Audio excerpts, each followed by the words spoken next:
ceux de nos sœurs dont vous venez d'évoquer. La militante Daoula Haq, qui est membre du gouvernement de libération de M. Zico. Bon. Et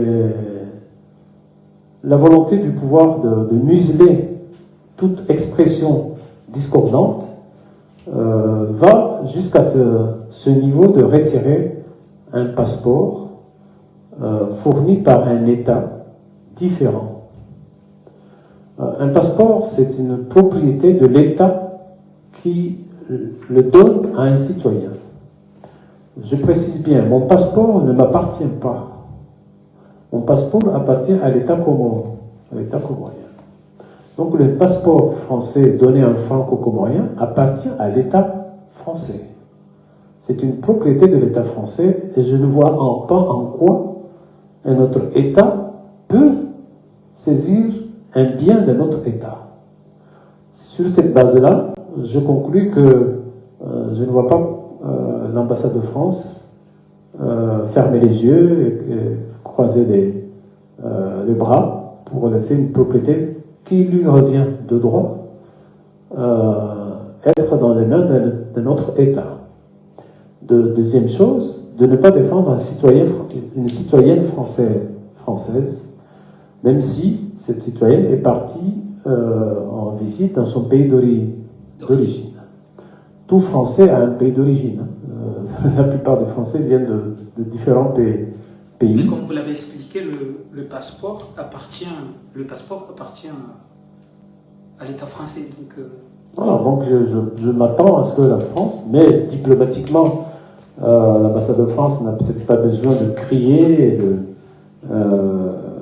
elle va user des méthodes diplomatiques pour que cette citoyenne française, franco-comorienne, droit à la double nationalité, c'est un droit, que les canaux diplomatiques puissent intervenir de la manière la plus ferme, mais aussi courtoise, parce qu'entre deux États, il y a aussi de la courtoisie, même devant toutes les dictatures. Ce n'est pas parce qu'il y a une dictature qu'il n'y a pas de courtoisie entre les États. Par contre, les citoyens peuvent crier haut et fort sur ce genre de forfaiture ou de scandale. Concernant, je ne sais pas si vous voulez rajouter quelque chose sur ce cas. Oui, je voulais savoir, d'autant plus que cette dame, Madame Rabouin Kassimo, est accompagnée d'un enfant probablement handicapé, d'après les informations que nous possédons. Mais moi, ou bien ce que nous voulons comprendre, est-ce que pourquoi la France, puisque bien l'ambassade de France laisse faire, alors que ce que vous nous dites, le passeport appartient à l'État français. Quel que soit ce qu'on reproche à Madame Rabouin Kassim, est-ce que l'État comorien a le droit de tenir ou bien de retenir ce passeport, ou bien si l'État comorien reproche quelque chose à Madame Rabouin Kassim, l'État comorien devrait restituer le passeport à l'État français qui est propriétaire de ce document? J'affirme, c'est écrit dans tous les passeports. C'est pas ma vision. Vous lisez votre passeport, vous verrez bien que c'est écrit que votre passeport appartient à l'État qui vous l'a remis. Donc, de ce point de vue-là, moi je ne dis pas que la France ne fait rien, l'ambassade de France ne fait rien. Je n'en sais pas plus, mais je sais que par une de ses missions, dans toute ambassade, une de ses missions, c'est de préserver les intérêts de son pays. Et parmi les intérêts de ce pays, c'est toutes les propriétés qui appartiennent à ce pays, y compris un passeport ou une carte d'identité qui ne peut pas être dans les mains inconnues. Si l'État comorien a saisi ce passeport pour X raisons, il doit informer le propriétaire de ce passeport qui est la France, en l'occurrence via l'ambassade de France. Alors les tractations peuvent se passer, les tractations diplomatiques, on ne le connaît souvent que quand, à la fin, les résultats de ces tractations. Maintenant, si la France ne devait pas faire ce qu'il devait faire, il y a des procédures judiciaires. La France n'est pas une dictature comme aux Comores. On peut porter plainte contre la France. Pour non-assistance, c'est ça? Plainte contre quoi? C'est qui doit déposer la plainte? Madame Rabois, qu'elle n'a pas été assistée par la France. Comment on va déposer cette plainte? Je vous donne un exemple tout récent. Oui. Un de vos confrères journalistes qui est revenu des Comores s'est retrouvé arrêté à l'aéroport en France pendant quelques jours. Non seulement il y a un avocat qui a réussi à le faire libérer, mais avec plainte pour dommages à intérêt. Oui, la France, c'est pas un pays où il suffit que moi je suis au pouvoir, je fais ce que je veux. La France, c'est un pays qui fonctionne avec des règles, avec des lois. Si Madame Rebouanti se trouve dans une situation où les autorités françaises ne défendent pas ses droits, et elle aussi a le droit aussi de se retourner contre l'État. Donc c'est ça les enjeux dans ce genre de situation. Alors, je ne vais pas pousser plus loin, puisque je ne sais pas ce que fait l'ambassade de France, mais je pense que les personnes qui travaillent dans les services consulaires de l'ambassade de France, c'est des professionnels qui connaissent les lois et qui connaissent comment agir devant une telle situation. Ce qui me préoccupe beaucoup plus, même si c'est un cas préoccupant, parce que on dit qu'au Comores, il y a à peu près 30 000 touristes chaque année qui y vont. Je peux parier que plus de la moitié de ces touristes ont un passeport français. Et pourtant, c'est des Comoriens, mais ils sont calculés statistiquement comme des touristes. Alors, quel effet sur ces personnes si les gens ne sont pas sûrs qu'on en a aux Comores avec un passeport français? On risque de se faire arrêter. Donc, c'est quand même problématique. Et si ça devait être une règle, combien de gens se retourneraient contre l'État français pour n'avoir pas eu l'appui à ce niveau-là? D'ailleurs, moi, je conseillerais tout possédant un passeport français, même si on est comorien d'origine, une fois arrivé à Moroni, de se présenter au service consulaire, de se faire enregistrer en étant au Comores. C'est un conseil que je donnerais.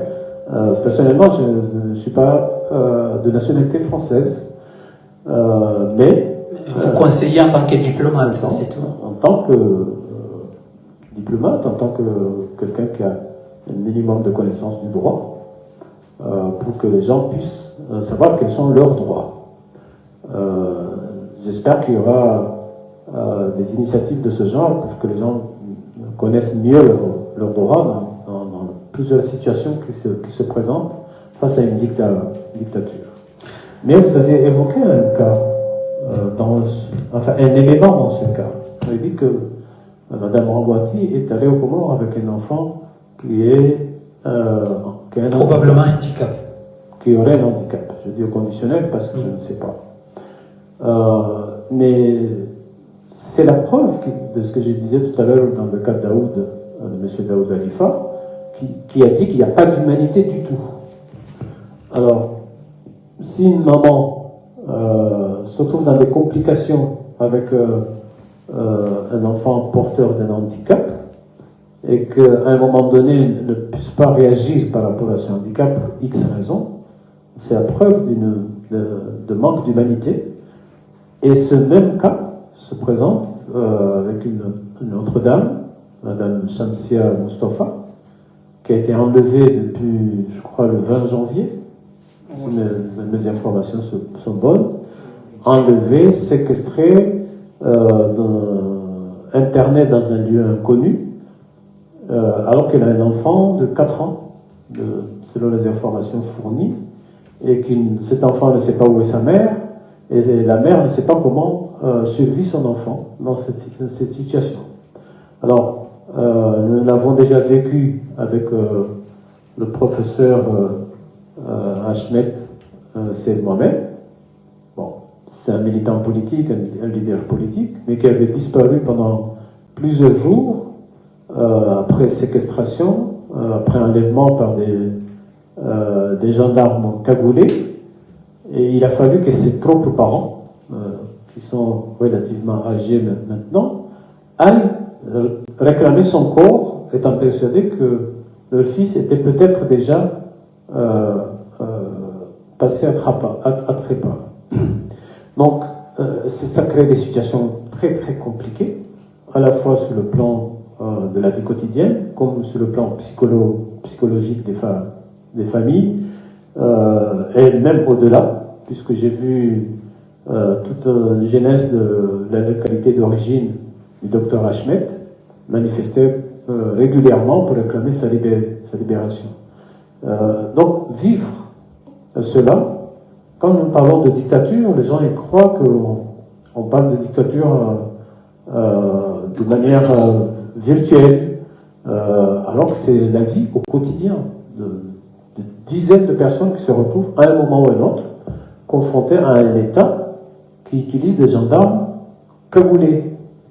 Je ne sais pas si on imagine ce que ça signifie. Un gendarme, c'est un représentant officiellement de l'autorité de l'État, c'est le détenteur de l'autorité de l'État. La moindre des choses, si vous voyez un gendarme vous arrêter ici avec votre véhicule, il va vous saluer d'abord. Il va vous saluer d'abord. Et après vous avoir salué, il va vous demander de vous présenter avec vos identités.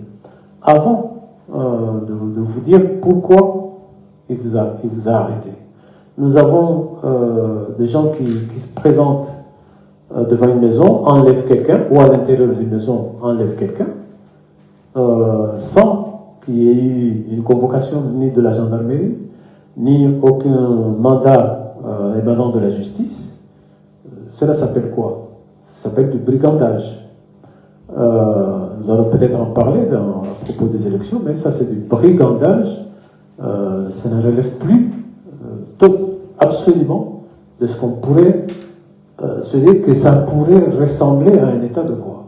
Il n'y a plus d'état dans ce moment-là. Ces manières de faire, vu qu'il n'y a plus d'état au Congo.